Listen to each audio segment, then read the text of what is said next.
जिस दिन बहू ने अपने ससुर की हुकूमत को सबके सामने चुनौती दी, उस दिन इस घर की सालों पुरानी चुप्पी टूट गई, क्योंकि वर्षों से मनोहर जी के आदेशों और तानों के बीच अपनी पूरी जिंदगी गुजार देने वाली शारदा जी पहली बार अपने लिए कदम बढ़ाया था और उनके साथ खड़ी थी उनकी बहू मधु, जिसने ठान लिया था कि अब इस घर में किसी की सेवा को मजबूरी नहीं बल्कि सम्मान मिलना चाहिए। मनोहर जी के दोस्त ड्राइंग रूम में बैठे थे और उनके चेहरे पर हैरानी साफ दिखाई दे रही थी, क्योंकि उन्होंने भी पहली बार शारदा जी को इतने आत्मविश्वास के साथ बोलते हुए देखा था।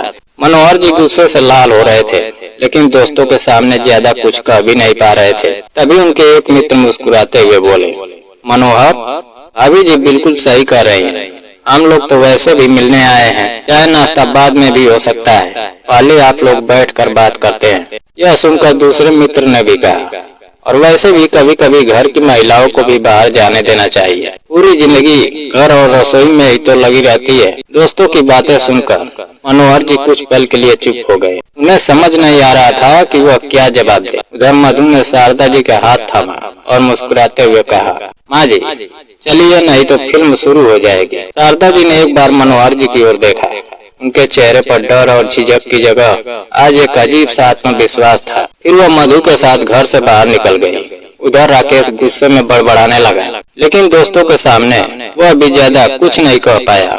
कुछ देर बाद मनोहर जी के दोस्तों ने माहौल हल्का करने के लिए हंसी मजाक शुरू कर दिया और बोले, मनोहर, तुम्हें भी कभी कभी भाभी जी को बाहर घुमाने ले जाना चाहिए, नहीं तो एक दिन वह सच में तुमसे नाराज हो जाएगी। इस बात पर सब लोग हंस पड़े, लेकिन मनोहर जी के मन में कहीं न कहीं यह बात चुभ गई थी। उधर शारदा जी और मधु पहली बार इतने सुकून से घर से बाहर निकली थी। रास्ते में मधु ने कहा, माँ जी आज आपको कैसा लग रहा है? शारदा जी की आंखों में हल्की सी चमक आ गई। उन्होंने कहा, बेटा मुझे ऐसा लग रहा है जैसे मैं कई सालों बाद खुली हवा में सांस ले रही हूँ। मैंने तो कभी सोचा भी नहीं था कि मैं इस उम्र में फिल्म देखने जाऊंगी।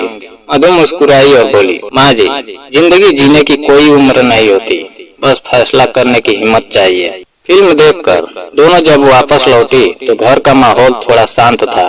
राकेश अपने कमरे में था और मनोहर जी ड्राइंग रूम में चुपचाप बैठे थे। शारदा जी को देखकर उन्होंने कुछ नहीं कहा, लेकिन उनके चेहरे पर सोच साफ दिखाई दे रही थी। अगले कुछ दिनों में घर का माहौल धीरे धीरे बदलने लगा। मधु ने घर में काम करने के लिए पिंकी को रख लिया था, जिससे शारदा जी को काफी राहत मिलने लगी। अब वह हर समय रसोई में खड़ी नहीं रहती थी, कभी मंदिर चली जाती, कभी पड़ोस की सहेलियों से मिल आती और कभी मधु के साथ बाजार चली जाती। धीरे धीरे शारदा जी के चेहरे की थकान कम होने लगी और उनकी मुस्कान लौट आई। एक दिन मनोहर जी ऑफिस से लौटे तो देखा कि शारदा जी बालकनी में बैठकर चाय पी रही थी और मधु उनके साथ हंसते हुए बातें कर रही थी। यह दृश्य देखकर वह कुछ देर तक चुपचाप खड़े रहे, फिर धीरे से बोले, शारदा मेरे लिए भी एक कप चाय बना दोगी? शारदा जी ने पहली बार मुस्कुरा कर कहा, क्यों नहीं, लेकिन आज चाय मैं नहीं बनाऊंगी, पिंकी बना देगी, और अगर आपको जल्दी हो तो आप खुद भी बना सकते हैं। यह सुनकर मधु हल्के से मुस्कुरा दी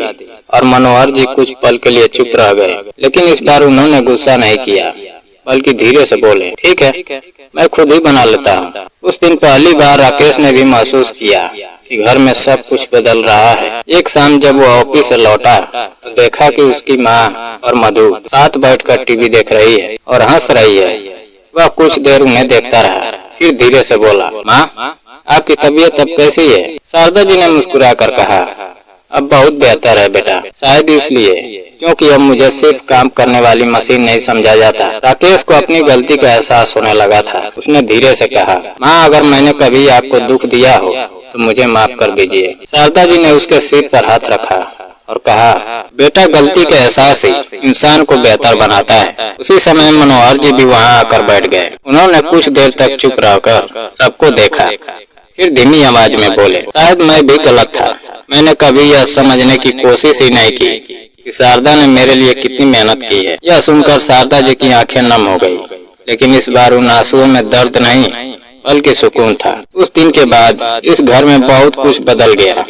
अब शारदा जी सिर्फ रसोई में खड़ी रहने वाली औरत नहीं थी, बल्कि अपनी जिंदगी जीने वाली एक खुश इंसान बन चुकी थी। और मनोहर जी को भी यह समझ आ गया था कि सम्मान और प्यार आदेश से नहीं बल्कि समझ से मिलता है। मधु ने साबित कर दिया कि अगर एक औरत दूसरी औरत का साथ दे दे तो सालों से चली आ रही गलत सोच भी बदल सकती है, और जिस घर में औरत की इज्जत होती है वही घर सच में खुशहाल बनता है। दोस्तों, अगर कहानी पसंद आई हो तो वीडियो को लाइक और चैनल को सब्सक्राइब करना ना भूलें।